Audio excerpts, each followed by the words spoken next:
Well, folks, MAGA just keeps getting more and more disgusting by the minute. Every clip I see from them is worse than the last.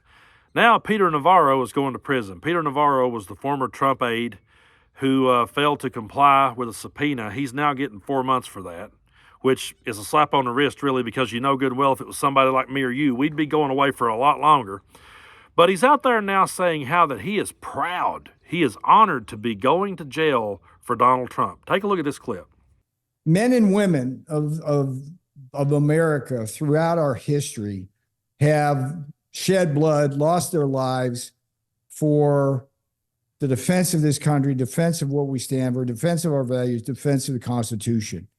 And for me, it's a much smaller sacrifice to be willing to go to prison, as I now have been ordered to do, to defend what is really one of the most important principles of the Constitution, which is the constitutional separation of powers. My hope and my mission here is that U.S. versus Peter Navarro will be, in fact, a landmark constitutional case. I believe it is, as it works its way through the appeals courts. Folks, here's what is so dangerous about that kind of rhetoric. There are people right now sitting back watching Donald Trump, unhinged people, who are sitting back hanging on every word Donald Trump says, and they're ready to obey whatever command he sends out. They're ready for it. When he says it could be a potential bloodbath, they're ready for that. And when they see a guy like Peter Navarro sitting there talking about how that he will go serve for Trump, that he's proud to do it, and that he's this political prisoner, he's this hostage to the system, that just inspires more people to do it too. That inspires more people to say, yeah, you know what, Peter Navarro did it, I'll go down for him too. It gets more and more cultish as we go forward. It's not lightening up, it's not getting better, it's not getting easier, it's just snowballing. It's just getting so ridiculous that we can't even wrap our minds around it. It's really hard to stop and wrap your mind around the idea that these people broke the law. We saw them break the law. We know they broke the law. They're going to prison for breaking the law, but somehow they are painting themselves that they are the party that respects the law. And they are the party that is political prisoners to the system and everything's rigged against them. It's absolutely a mind fuck the way that these people have treated us over the last couple of years. It's absolutely ridiculous. Now, I want you to take a look at this clip from a police officer who was there on January 6th, who was defending the Capitol. He makes a really good point. Take a look at this clip. My reaction to that is then if those people are hostages and political prisoners, then who are we, the police officer, according to them, that defended the Capitol on that day? Then who are we? It's very disappointing that something like that is coming from the party that says that they support the law enforcement community, somebody who respects the law and order, the rule of law. There's no support. There's no way that they could tell me, as a former police officer, somebody who defended them, including those political elected officials, that they support me and my fellow officers, because they don't. It doesn't comport with what they're saying publicly and privately. So yeah, they call the insurrectionists on January 6th patriots and hostages. What was that police officer? That police officer's life was in danger that day. There was a riot that broke out, and he's there defending the Capitol, and he's defending even the people that's doing it. And yet he has been demonized, and he has been vilified by a group of people who claims to back the blue. Do you know how many times I pass that flag in my part of the world? Do you know how many times I see the back the blue flag flying off people's trucks? And I'll tell you what they mean by that when they say that. They mean that George Floyd should have just complied. They mean that Breonna Taylor should have just complied. That's what they mean by it. They're not talking about January 6th. No, when it comes to that, they are hostages and they're victims of the system, and they're against the law when it comes to that. It's total hypocrisy. It's hypocrisy on the absolute highest level. And to think that Donald Trump wants to get back in office and be the leader of the free world again when he incited the riot on January 6th and he knew it was happening.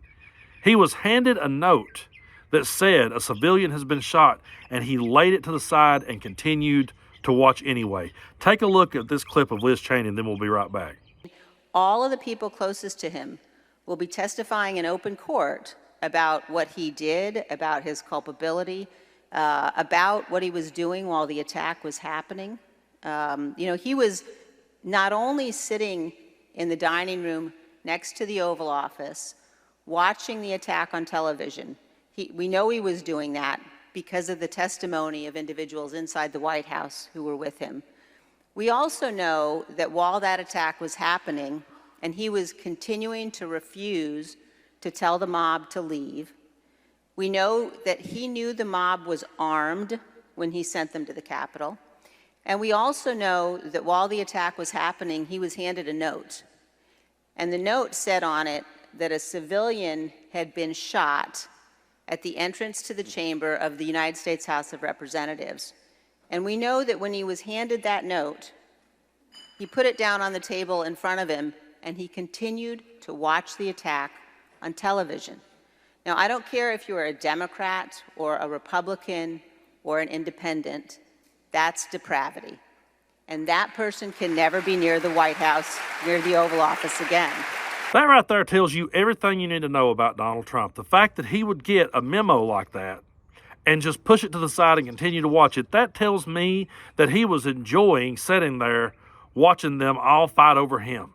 And he loves the fact that Peter Navarro is going down for him. He loves the fact that these people are all going down for him. He doesn't care at all. It doesn't matter because it just makes him the victim in the story that much more in his world. Donald Trump is an absolute disgrace, and the fact that he's still out there running for president, seeking another term, is a point in this world I never thought we would get to. I really didn't. And I can promise you this, if it was you or me that did any of these things, we would be under a jail somewhere. For Donald Trump to sit back and say the system is rigged against him, I still think he's being pampered. I still think he's being coddled and he's being babied, because in any other world, none of us would be running for office. I guarantee you, if any of us had the kind of charges and was found guilty and liable of the things Donald Trump has been found guilty and liable for, you or I wouldn't be able to manage a McDonald's. You or I wouldn't even be able to go, we wouldn't be able to go anywhere or do anything. But he's still out there, still pushing forward. And he's happy that these people are going down for him. And he will call them patriots. He will call them hostages. He will call them victims. And we can't allow that to happen. We cannot allow them to write history this way. We have to write those people for exactly what they are. They were domestic terrorists, they were insurrectionists, and they were traitors to this country. And we can't sit back and let these apologists write the history books and keep our mouths shut. I hear so many people say, man, I'd love to talk about things, I'd love to say something, but it's divisive. Hell yeah, it's divisive, and I don't mind at all to be divided with those people. I don't want to be united with treasonous terrorists. I don't. I have no desire to be united with any of them. I don't care, like Liz Cheney said, I don't care if you're a Republican. I don't care if you're a Democrat. I don't care if you're an independent. If you believe in democracy and you believe that this is all bullshit that's going on with Trump, you and I can still be friends. But I'm not going to sit here and unite with people who tried to overthrow my government and take my vote away. I'm not going to do it.